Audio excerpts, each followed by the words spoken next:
New video and updates के लिए bell icon पर प्रेस करें और ऑल पर सेट करें। शुरू करते हैं अल्लाह के बाबरकत नाम से जो बड़ा मेहरबान और नहायत रहम वाला है। तमाम तारीफ़ें मेरे अल्लाह रब्बुल इज़्ज़त के लिए हैं। खौफनाक कहानियों के मुअज़्ज़ज़ नाज़रीन को मेरी तरफ से अस्सलाम वालेकुम।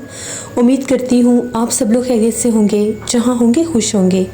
आज आप लोगों के लिए बहुत ड्रावनी कहानियाँ लाई हूँ जिन्हें आप लोग बहुत पसंद करेंगे। आज की पहली खौफनाक कहानी आसिफ शेयर कर रहे हैं भुलवाल से। आसिफ कहते हैं हम लोग भुलवाल सिटी के रहने वाले हैं। मेरे खालू जो हैं उनका घर हम लोगों से कुछ घर छोड़ कर है। मेरे खालू बेसिकली हलवाई हैं और उनकी मिठाई की दुकानें हैं। तो खालू के साथ एक बहुत ही डरावना वाक़या पेश आया। आज से 3 साल पहले की बात है। सर्दियों का मौसम था। खालू को अक्सर लोग आकर पहले जब शादियाँ होती थी तो देसी घी की मिठाई बनवाया करते थे लोग। तो एक गांव से, भुलवाल से आगे एक गांव था, वहाँ के एक ज़िम्मेदार फैमिली थी। उन लोगों ने, उनके बेटे की शादी थी दिसंबर में, तो उन लोगों ने आकर मिठाई का अच्छा खासा बड़ा ऑर्डर दिया। मेरे खालू ने कहा कि ठीक है, आपकी मिठाई हम लोग ऑन टाइम पर पहुँचा देंगे। अब उनकी जो मेहंदी के फंक्शन थे उससे एक दिन पहले वहाँ पर मिठाई पहुँचानी थी, क्योंकि उन लोगों ने अपने गांव में मिठाई बांटनी थी। उनकी वहाँ पर कोई रस्म थी। तो खालू कहते हैं कि मैं अपने साथ अपने 2-3 मुलाजमों को लेकर, जो बड़ा डाला होता है उसके ऊपर वो सारी मिठाई वगैरह लोड करके लोडर पर वो लेकर जा रहे थे। खालू कहते हैं कि जैसे उन लोगों का गाँव अभी शुरू होना था उससे पहले बहुत ज़्यादा वीरान एक सड़क थी। वो भी उसी गांव को आगे जाकर लगती थी और इतराफ़ में जो छोटे मोटे और भी 2-3 गांव थे उनको भी लगती थी। वो रास्ता बहुत सुनसान था। वहाँ पर जाकर हम लोगों की गाड़ी का टायर पंचर हो गया। अब हम लोग शहर से निकले हुए थे, तकरीबन असर के बाद तक का टाइम हो गया था। सर्दियों में वैसे भी दिन बहुत जल्दी ढल जाता है। सुबह से मिठाई के डिब्बे तैयार करते, उनके टोकरे बनवाते, उसको लोड करते, हमें काफ़ी टाइम लग गया था। जैसे टायर पंचर हुआ हम लोग बड़े परेशान कि अब हम लोग क्या करें। उसी टाइम वो कहते हैं कि एक मुलाजिम ने कहा कि मैं आगे की तरफ जाकर देखता हूँ कि शायद कोई आबादी हो, कोई आदमी मिल जाए। और एक मुलाजिम ने कहा कि मैं पीछे मेन रोड की तरफ जाता हूँ, शायद कोई मदद मिल जाए, क्योंकि इतना ज़्यादा मिठाई का ऑर्डर था। अगर हम लोग ना पहुँचाते तो उसने ज़ाय हो जाना था, ख़राब हो जाना था। खालू कहते हैं मैं और मेरे साथ जो ड्राइवर जो था, हम 2 बंदे सिर्फ उस लोडर में थे। बाकी वो दोनों जो थे, एक रास्ते पर चला गया, दूसरा दूसरे रास्ते पर। मौसम बहुत सा ख़राब हो गया। आसमान के ऊपर काले बादल छा गए। देखते देखते जैसे अंधेरा सा होने लग गया। ऐसे लग रहा था जैसे मगरिब के बाद का टाइम है। हम लोग अब बड़े परेशान, कहीं बारिश ना हो जाए, बारिश होगी तो और मुसीबत बन जाएगी। कच्ची आगे से सड़क है सारी, तो हम कैसे इतना बड़ा ऑर्डर कैसे पहुंचाएंगे। खालू बड़े सख्त परेशान थे। वहाँ पर मोबाइल सिग्नल्स भी नहीं आ रहे थे क्योंकि गाँव का इलाका था सारा। खालू कहते हैं जैसे ही थोड़ी देर गुजरी, तकरीबन 20-25 मिनट गुजरे होंगे, बड़ी तेज़ हवा चलने लगी, जैसे आंधी शुरू हो जाती है। बड़ी यक ठंडी हवाएं चल रही थीं, दरख्त झूल रहे थे, मिट्टी जैसे उड़ रही थी। देखते देखते बहुत ज़्यादा काले बादल आए और अंधेरा ज़्यादा छाने लग गया कि ड्राइवर को अपनी गाड़ी की लाइट ऑन करनी पड़ी। जैसे ही हम लोग देखते हैं, सामने से 4 आदमी चलते हुए आ रहे थे। चारों आदमी ख़ास से कदावर थे और गांव के ही लग रहे थे। वो सारे आदमी आकर गाड़ी के सामने खड़े हो गए। मैंने खुदा का शुक्र अदा किया कि अल्लाह ने कोई मदद भेज दी है। मैं फ़ौरन गाड़ी से बाहर निकला और मैंने कहा कि हमारी मदद कर दें, हम लोग यहाँ पर फंस गए हैं। पहले डर भी गया कि कहीं कि कोई डाकू वगैरह ना हो, लेकिन वो जो लोग थे उनके कपड़े बड़े साफ़ सुथरे थे और बड़े जैसे मोतबर और अच्छे खासे लोग लग रहे थे। खालू कहते हैं मैंने उन्हें कहा कि हमारी मदद कर दें। वो कहने लगा। उनमें से एक आदमी बोला, थोड़ा सा 2 कदम चलकर आगे आया। हाथ उसने अपने पीछे बांधे हुए थे। चेहरा जो था काफ़ी ज़्यादा सख्त कल लग रहा था, चेहरे पर जैसे थोड़ा सा गुस्सा भी था। कहने लगा गाड़ी तो हम ठीक कर देंगे, लेकिन पहले हमें मिठाई दो। खालू कहते हैं जैसे मैंने ये बात सुनी मेरे रोंगटे खड़े होके पैरों के नीचे से ज़मीन निकल गई। इसको कैसे पता चला कि मैं मिठाई लेकर जा रहा हूँ। मैंने कहा कौन सी मिठाई। तो कहने लगा जो गाड़ी के पीछे भरी हुई है और जिसके घर देने जा रहे हो, जिसकी बेटे की शादी है, उसमें से मिठाई हमें भी दो। मैंने ने कहा कि ये तो उनका मैंने ऑर्डर तैयार किया, मैं आपको और मिठाई बना दूंगा अगर आपको चाहिए। गुस्से में आ गया और कहने लगा यही मिठाई लेनी है, पीछे हटो, अभी तो एक टायर पंचर किया, अगर चारों कर दिए तो ये मिठाई भी ले लेंगे और गाड़ी भी नहीं चलेगी और तुम लोगों को भी यहाँ से जाने नहीं देंगे। जब हम लोगों ने ये बात सुनी, खालू कहते मैं बहुत ज़्यादा डर गया। मैंने कहा ठीक है आप मिठाई ले लें। तो खालू कहते हैं मैं हट के पीछे खड़ा हो गया। वो 4 के 4 आदमी पीछे लोडर की तरफ गए, वहाँ पर मिठाई के डिब्बे पैक थे। उन चारों आदमियों ने वो सारा वज़न मिठाई का उठा लिया, एक डिब्बा भी उन्होंने नहीं छोड़ा। थोड़े दूर जाकर, जैसे अभी हम लोग लाइट में उनको देख रहे थे, जिस तरफ बहुत घने बड़े दरख्त थे उन दरख्तों की तरफ चले गए। एकदम से मैं उनके पीछे भागकर उनको आवाज़ देकर ये कहने लगा मेरी गाड़ी तो ठीक कर दें, आपने कहा था तुम्हारा टायर ठीक कर देंगे, मेरी मदद करें, मैंने वापस जाना है। खालू कहते हैं जो ही मैं आगे बढ़ा तो उनमें से एक पीछे रह गया था, बाकी तो शायद गायब हो चुके थे। उसने बड़ी भारी आवाज़ में कहा कि जाओ टायर ठीक हो चुका है। टायर तो पंचर हुआ ही नहीं था, गौर से देखो जाके। खालू कहते मैं हक्का बक्का वहाँ पर खड़ा होकर देखने लगा। उसने सिर्फ पीछे पलट कर देखा, उसका चेहरा इतना भयानक था, उसके माथे के दरमियान में एक सींग था और पैर ऐसे थे जिस तरह से जानवरों के पैरों के आगे से वो निशान होते हैं, वही काले रंग के पाँव ऐसे थे जैसे थे ही किसी जानवर के पाँव। खालू कहते मैं भागा, चीखे मारता वापस भागा।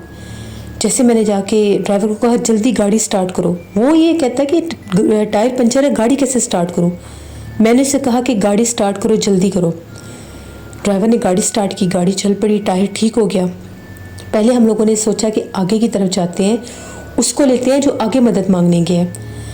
खालू कहते कि हम लोग गाड़ी लेकर आगे गए कि वो वाला मुलाजिम ढूंढे, वो मदद मांगने गया। तो क्या देखते हैं आगे वो एक दरख्त के नीचे बेहोश पड़ा था। उसको जल्दी से उठाया कि पता नहीं इसको क्या हुआ है। बड़ी कोशिश की कि उसे होश आ जाए। गाड़ी में एक पानी की बोतल रखी हुई थी। जल्दी से ड्राइवर ने उसके मुंह पे पानी के छींटे मारे तो वो चीखे मारने लग गया कि मुझे छोड़ दो, मुझे मत मारो, मैंने कुछ नहीं किया। तो खालू कहते मैंने उसे कहा कि होश में आओ, क्या हुआ है तुम्हें। उसने कहा कि यहाँ से जल्दी निकले, मेरे ऊपर जिन्नात ने हमला किया है, वो बहुत ज़्यादा है। खालू ने इसको गाड़ी में बिठाया और गाड़ी वापसी पर पलटाई कि अब उसको लेते हैं जो दूसरा मैकेनिक मुलाजिम है। वो जो पहला था जो बेहोश हुआ था, उससे जब पूछा तो उसने ये कहा कि मैं बिल्कुल ठीक इस रास्ते पर जा रहा था। ये जो आपने बंजर दरख्त देखा है, इस दरख्त से मुझे मेरा नाम लेकर किसी ने आवाज़ दी, हफीज़ बात सुनो। तो मैं इस दरख्त की तरफ देखने लगा तो इस दरख्त के वो जो बंजर तने थे उनके ऊपर जिस तरह से 4 उल्लू बैठे हुए थे। देखते देखते वो उल्लू उड़ के मेरे करीब आए और एक भयानक इंसानों की शक्लें इख्तियार कर लीं। बस उनको देखने की देर थी और उसने चिल्लाकर बड़े गुस्से से मेरे कान में ये कहा कि तुम्हें आबादी तक नहीं जाने देंगे। बस मैं वहीं पर गिरा और बेहोश हो गया। खालू कहते हैं मैंने उसे बताया कि हमारे तक भी 4 लोग ही आए थे जो मिठाई मांगने आए थे, वो जिन्नात थे। गाड़ी बड़ी तेज़ी से लेकर जा रहा था ड्राइवर। जैसे ही हम लोग अभी आधे रास्ते पर मेन रोड पर पहुँचे तो जो हम लोगों का दूसरा मुलाजिम था वो आगे से एक और रिक्शे के ऊपर किसी मैकेनिक को लेकर आ रहा था। उसने हमें देखा, उसने शोर मचा दिया कि ये वही गाड़ी है। गाड़ी रोकी, उसने कहा कि ये टायर कैसे ठीक हो गया है। मैं तो इधर आगे ही जाकर कोई छोटी सी बस्ती थी, वहाँ पर ये वर्कशॉप थी, तो वहाँ से मैकेनिक लेकर आया हूँ। मैकेनिक ने चेक किया, उसने कहा यहाँ तो एक टायर भी पंचर नहीं है, आप जिस टायर को कह रहे हैं कि ये पंचर है, ये तो इन सबसे ज़्यादा मजबूत टायर ही ये है। खालू बड़े परेशान हुए। खालू ने कहा कि ठीक है, हमने ठीक करवा लिया। उसके सामने खालू ने कोई बात नहीं की, उसका शुक्रिया अदा किया, उसको कुछ पैसे दिए क्योंकि वो साथ आया था। फिर उसको मुलाजिम को भी गाड़ी में बिठाया और दुकान पर लेकर आए और सारी बात बताई। अब जिनका मिठाई का ऑर्डर था उनको फ़ोन किया और ये कहा कि हम लोग मिठाई देने आ रहे थे, हम लोगों के साथ रास्ते में कोई हादसा हो गया, सुबह 10 बजे आप लोगों को मिठाई मिल जाएगी। खालू कहते ऑर्डर बहुत ज़्यादा बड़ा था, कुछ मिठाई अभी रखी हुई थी, उनके ऑर्डर में से कुछ मिठाई बच गई थी जो दुकान के लिए रखी थी, कुछ और छोटे मोटे ऑर्डर्स पूरे करने के लिए। खालू कहते हमने पूरी रात लगाई, पूरी रात लगाकर हमने उनका ऑर्डर कंप्लीट किया। सुबह हम लोगों ने ऑर्डर लेकर जाना था, हमें फिर डर था कि वहाँ पर जिन्नात हमलावर ना हो जाए। हमने लोगों को फ़ोन किया, उनको सारा माजरा बताया कि कल हम लोगों के साथ ये हादसा हुआ है और आप लोगों का वो जो गांव का इलाका है वो तो आज सेफ ज़दा है, उस बंजर दरख्त पर वो जिन्नात हैं, तो हम लोग कैसे मिठाई लेकर आएँ। उन्होंने कहा कि आप लोगों ने मिठाई लेकर आनी, आप लोग गाड़ी में सूरत यासीन या कुरान पाक रख लें, बहुत बेहतर होगा अगर आप गाड़ी में कुरान पाक की तिलावत लगा लें। वो कहते हैं, खालू कहते हैं, हमने ऐसा किया कि हम लोगों ने सूरत यासीन भी गाड़ी में रख ली और कुरान पाक की तिलावत भी लगा दी। पूरे रास्ते कुरान पाक की तिलावत लगती गई। जब हम लोग उस रास्ते से गुजर रहे थे, इतने चीखों पुकार थे, दिखाई कोई नहीं दे रहा था, लेकिन दूर दूर से चीखें कानों में गूंज रही थी। अगले दिन भी बादल बने हुए थे। खालू कहते हैं हम लोग वहाँ पर 12 बजे के करीब पहुँचे, उन लोगों को मिठाई वगैरह दी, उन लोगों ने शुक्रिया अदा किया और उनको सारा जब किस्सा बताया तो उन लोगों का ये कहना था कि वो जो वीरान रास्ता है वो बहुत ज़्यादा असरसद है, वहाँ पर बहुत ज़्यादा जिन्नात है। बिलखसूस वो जो बंजर दरख्त है, उस दरख्त के ऊपर आज तक कभी कोई पौधा नहीं आया, कभी वो हरा नहीं हुआ। और वो जो दरख्त है, उस दरख्त के ऊपर वो जिन्नात अक्सर उल्लू के रूप में नज़र आते हैं। हम लोग जब भी उस रास्ते से गुजरते हैं, आप हमारी गाड़ियाँ चेक कर सकते हैं, हम लोगों की गाड़ियों में सूरत यासीन रखी होती है। गांव के जो ऐसे लोग हैं जिनके पास गाड़ियाँ नहीं हैं, जो कुछ पैदल भी सफ़र करते हैं, कुछ साइकिल या मोटरसाइकिल पर करते हैं, कुछ की अपनी बैलगाड़ियाँ हैं, टांगे हैं, हर किसी की गाड़ी में, हर किसी की सवारी में अल्लाह का नाम ज़रूर कहीं ना कहीं होता है, या उस इंसान के पास या उसकी गाड़ी के पास। बाकायदा यहाँ से एक बारात गुजरी थी और उस बारात के ऊपर भी जिन्नात ने हमला किया था, और उस बारात के ऊपर इतना सख्त हमला किया था कि बहुत ज़्यादा बाराती जो थे वो बेहोश हो गए थे। दुल्हन भी बेहोश हो गई थी। दुल्हन कहती थी कि एक काले रंग का चेहरे वाला बूढ़ा शख्स मेरे सामने आया है और मैंने उसको बाकायदा अपने करीब देखा है, उसकी आंखों से रोशनी निकली और वो लड़की वहीं पर बेहोश हो गई। फिर उस रास्ते पर, उस बंजर दरख्त की तरफ से रात के टाइम कोई भी नहीं गुजरता, इसीलिए आपको कहा था कि हमें दिन के टाइम उठाई पहुंचा दें। हम लोग खुद भी ले सकते थे, लेकिन यहाँ पर मसरूफियात इतनी ज़्यादा थी कि हम लोगों का आना जाना बहुत मुश्किल था। और वैसे भी जिस घर में शादी होती है, अगर उस घर के कोई भी फ़र्द शादी के दिनों में उस बंजर दरख्त के पास से गुजरते हैं तो उन पर कोई मुसीबत आ जाती है, वो जिन्नात हावी हो जाते हैं। हम लोगों के गांव के जो बड़े बुजुर्ग हैं, उन्होंने खबरदार किया था कि जब भी उस दरख्त के पास से गुजरो, उस दरख्त की तरफ नहीं देखना, चाहे वहाँ से कोई भी आवाज़ आए या कोई भी मंजर दिखाई दे। तो ये मेरे खालू की एक कहानी थी जो उनकी ज़िंदगी में पेश आई और मैंने आपके साथ शेयर की। बहुत शुक्रिया आसिफ आपका। जिस तरह बड़े लोगों के साथ बहुत बहुत अजीबोगरीब हादसे होते हैं, अक्सर मैंने लोगों से ये बातें सुनी हैं कि जिन्नात मिठाई लेने के लिए आते हैं। बहुत से लोग कहते हैं कि जो मुस्लिम जिन्नात हैं, जो नेक जिन्नात हैं, वो जुमेरात की शाम को मगरिब के बाद या रात 12 बजे के बाद मिठाइयों की दुकानों पर जाते हैं, अगर कोई मिठाई की दुकान खुली हुई हो। नहीं तो जुमेरात की शाम को वो मिठाई का हिस्सा लेने ज़रूर जाते हैं। और वो जो जिन्नात थे जिन्होंने उन पर हमला किया, वो नेक जिन्नात नहीं थे, क्योंकि वो नुकसान पहुंचाने वाले थे। इसीलिए पहले उन्होंने गाड़ी का टायर पंचर किया और उसके बाद वो सारी मिठाई लेकर वहाँ से चले गए। तो इस तरह से ये मामलात अक्सर लोगों के साथ हो जाते हैं। बढ़ते हैं एक और खौफनाक कहानी की तरफ। ये खौफनाक कहानी यासिर शेयर कर रहे हैं। यासिर कहते हैं कि आज आपके साथ अपनी ज़िंदगी में पेश आने वाली बहुत ही ज़्यादा डरावनी कहानी शेयर करना चाहता हूँ। मैं मुल्तान का रहने वाला हूँ। मैंने आज से तकरीबन 6-7 साल पहले मैंने अपना एक कॉस्मेटिक स्टोर बनाया। वहाँ पर मैंने चूड़ी और ज्वेलरी भी रखना शुरू की। मुझे बहुत ज़्यादा शौक़ था मोतिये के फूल इकट्ठे करके उनके गजरे बनाने का। ये काम मैं बचपन में, मेरा एक दोस्त था, उसके वालिद साहब ये काम करते थे, उनसे मैंने ये काम सीखा था। तो मैंने हमेशा ये सोचा था कि जब भी मैं अपनी शॉप बनाऊंगा, मैं वहाँ पर ये फूलों के, ताज़ा फूलों के गजरों वाला ये आइटम मैं ज़रूर अपनी शॉप पे रखूँगा।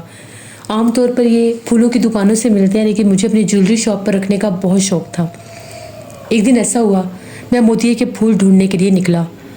मैंने 1-2 दोस्तों से पूछा तो उन लोगों ने बताया कि वो फ़लाँ जो नहर वाला इलाका है, उस तरफ मोतिये के फूल होंगे, उस तरफ चले जाओ। उस तरफ जब मैं गया तो एक जगह थी मखसूस, वहाँ पर बहुत ज़्यादा चमेली थी, बहुत ज़्यादा मोतिये के फूल थे। मैं जब गया तो उस वक्त तकरीबन शाम होने वाली थी। मगरिब से कुछ देर पहले मैं वहाँ पर पहुँचा। बड़ी दूर वो जगह थी और वो नहर का इलाका था वो भी खासा आगे करके था आबादी से। मैं मोटरसाइकिल पर था। पहले तो मुझे ढूंढते ढूंढते ही बड़ी देर लगी, फिर मुझे काफ़ी ज़्यादा आगे जाकर वो पौधे नज़र आ गए। मैं वहाँ से बड़े खूबसूरत खिले हुए मोतिये के फूल तोड़ रहा था। मैंने काफ़ी ज़्यादा मोतिये के फूल तोड़ लिए। जैसे मैं मोतिये के फूल तोड़ रहा था, एकदम से मुझे चूड़ियों के खनकने की आवाज़ आई। आवाज़ बहुत ज़्यादा थी। जो ही मैंने पीछे पलट कर देखा तो दूसरी तरफ भी पौधे थे। उन पौधों में मैंने एक औरत को खड़े देखा। उस औरत ने येलो कलर का ड्रेस पहना हुआ था और उसके ऊपर उसने जो दुपट्टा लिया हुआ था उसके ऊपर बहुत ज़्यादा जैसे गोटे का काम हुआ था, बड़ा फैंसी दुपट्टा था। उस औरत के हाथ बहुत ज़्यादा काले थे। उसके हाथों में जैसे बहुत ज़्यादा भारी चूड़ियाँ भी डाली हुई थीं और उस औरत ने आधा आधा मुँह अपना कवर किया हुआ था और वो मोतिये के फूलों के पास खड़ी हुई थी, उन फूलों के ऊपर अपने हाथ फेर रही थी। एकदम से जब मैंने उस औरत को देखा, मैं डर गया कि ये औरत कहाँ से आई है। मैंने फिर फूल तोड़ने शुरू कर दिए। तभी एकदम से उसने बहुत गुस्से से मुझे कहा कि ये फूल सारे वापस रखो। मुझे लगा कि शायद ही इनका कोई बागीचा है या इनके पौधे हैं, मुझे इसलिए कह रही है। मैंने कहा कि मैं माफ़ी चाहता हूँ, मैंने इनके गजरे बनाने थे, मुझे नहीं पता था कि ये आपके पौधे हैं, मैं इनकी कीमत अदा कर देता हूँ। एकदम से वो बड़ी गुस्से से आई और कहने लगी, तुम्हें जो कहा है ये पौधे इधर वापस रख दो, अगर जान प्यारी है तो। जैसे उसने ये बात की मुझे बहुत ज़्यादा, मैं डर गया। मैंने वो जो जिस चॉपर में, जिस बैग में मैंने सारे मोतिये के फूल डाले थे, मैंने वहीं रख दिए। उसने कहा कि अब यहाँ से चलते बनो, दोबारा इस तरफ नज़र आए तो तुम्हें ज़िंदा नहीं छोड़ूंगी। मैंने उसे कहा कि आप इतने गुस्से में क्यों आ गए। उसने कहा कि तुम यहाँ से चले जाओ, तुम्हारे लिए यही बेहतर होगा। जो ही मैंने अपना मोटरसाइकिल स्टार्ट किया, मैंने पीछे पलट कर देखा, वो जो औरत थी वो इतनी खौफनाक और इतनी कदावर हो चुकी थी। उन्हीं फूलों के दरमियान में वो खड़ी थी और उसका कद जो था वो वहाँ पर सफ़ेदे के दरख्त लगे हुए थे उनसे भी ऊंचा जा रहा था। मैं समझ गया कि ये कोई और मखलूक है। वो ऐसे था जैसे कोई काले रंग का ज़मीन से कोई धुआं निकल रहा है, इस तरह से उसका वजूद हिल रहा था। मैंने मोटरसाइकिल स्टार्ट किया, मैंने पीछे पलट कर नहीं देखा। एक खौफनाक चीख गूंजी। मेरी हालत इतनी ख़राब थी कि मुझे ऐसा लग रहा था मेरा दिल बाहर निकल आएगा। रास्ते में मुझे मगरिब की अज़ान होगी। वहाँ पर रास्ते में एक मस्जिद आई। मैं मस्जिद में गया, मैंने वज़ू किया, बड़ी मुश्किल से मैंने नमाज अदा की। मेरी आंखें, मेरा सर भारी हो चुका था और बाकायदा ऐसा लग रहा था कि जिस तरह से मेरी आंखों को कोई नोच रहा है। बड़ी दर्द शुरू होगी। मैं सर पकड़कर बैठ गया। मौलवी साहब ने नमाज के बाद ध्यान दिया और मुझे अपने पास बुलाकर कहा कि नौजवान, तुम कौन हो, तुम्हें क्या प्रॉब्लम है, क्या मसला है तुम्हारे साथ। मैंने उन्हें बताया कि यही मेरे साथ वाक़या हुआ है। मैं उस नहर पर गया था फूल तोड़ने, वहाँ पर मुझे एक औरत ऐसे नज़र आई है। उन्होंने कहा कि शुक्र करो तुम्हारी जान बच गई है। वो कोई आम औरत नहीं थी, वो एक पिछल पैरी चुड़ैल आफत थी जो मोतियों के फूलों पर रहती है। उसने अपना आप जाहिर किया, तुम अगर वहाँ से ना निकलते और मगरिब हो जाती तो उसने तुम्हें ज़िंदा छोड़ना ही नहीं था। फिर मुझे मौलवी साहब ने दम किया और कहा कि दोबारा गलती से भी उस साइड पर मत जाना। दम करवाया तो कुछ मेरी हालत नॉर्मली, मैं वापस आ गया। एक हफ़्ता मुझे बुखार रहा, मेरा बुखार नहीं उतरता था। मैंने इतने जाकर दवाइयाँ ली, फिर मैंने दम करवाया। दम करवाने के बाद मेरी कुछ हालत ठीक हुई। हिफाजत का तावीज़ गले में पहना, तब जाकर मेरा वो खौफ, वो उसका जो बोझ और उसका जो असर मेरे ऊपर हुआ था, उसकी आवाज़ जब मैं सोया होता था मेरे कानों में गूंजती थी, वो सब ठीक हुआ। तो ये मेरी एक कहानी थी जिसे मैं आप लोगों को मैसेज देना चाहूँगा कि कभी भी ऐसी गलती मत करें। कभी भी किसी नहर पर, किसी वीराने में जाकर कोई फूल मत तोड़ें, क्योंकि वहाँ पर जिन्नात होते ही होते हैं। और मौलवी साहब का ये कहना था कि चुड़ैल आफत जिन्नियाँ जो हैं, जितनी भी ये मखलूक़ात हैं, ये इन पौधों पर और फूलों पर आशिक होती हैं और वहाँ पर रहती हैं। और जिनकी वो किस्म जो इंसानों पर कब्ज़ा करती है और आशिक होती है, वो भी इन फूलों पर रहते हैं। इसलिए कभी भी ये गलती नहीं करनी चाहिए। बहुत शुक्रिया यासर आपका। जैसे ये थी आज की खौफनाक कहानी। अपना फीडबैक मुझे ज़रूर दें, आप लोगों को कैसी लगी। आप लोग भी अपनी खौफनाक कहानी शेयर कर सकते हैं डिस्क्रिप्शन बॉक्स में दिए गए ईमेल आईडी nushainbeg57@gmail.com पर। इसके अलावा आप लोग मुझे कमेंट बॉक्स में भी स्टोरी शेयर कर सकते हैं। हॉरर स्टोरीज उर्दू पर मैं बिल्ली नॉवल ऑन एयर कर रही हूँ, उसको भी विजिट करें एंड सब्सक्राइब करें। स्केरी उर्दू टेल्स मेरी सिस्टर का चैनल है, उनको भी जाकर सब्सक्राइब करें एंड सपोर्ट करें। इंशाल्लाह कल आप लोगों के साथ फिर मुलाकात होगी किसी नई खौफनाक कहानी में। जहाँ रहें खुश रहें। Thank you for listening my stories. Stay blessed. Allah निगहबान।